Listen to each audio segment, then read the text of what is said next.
How do you find approximate matches in Google Sheets? I think the most underrated use of VLOOKUP is its use in identifying approximate matches.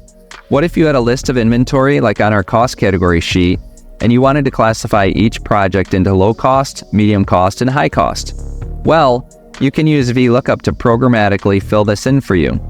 In cell G5, type in equals VLOOKUP open parentheses E5, comma, I5 colon J7, and add the strings for absolute cell referencing, so when you copy the formulas, this table remains the same, comma 2, close parentheses.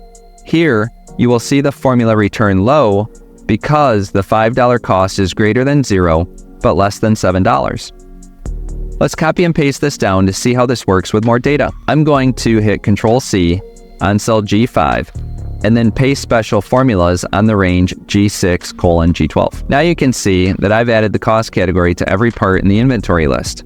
As the business evolves, I can change the price of the categories to adjust the price of low, medium, and high. For example, if I change medium and high to $10 and $20, we get different results. Notice that the T-shirt at 10 is medium cost and the hoodie at 20 is high cost. So 10 to $19.99 will return medium in this example. To learn more about Google Sheets, watch this video next.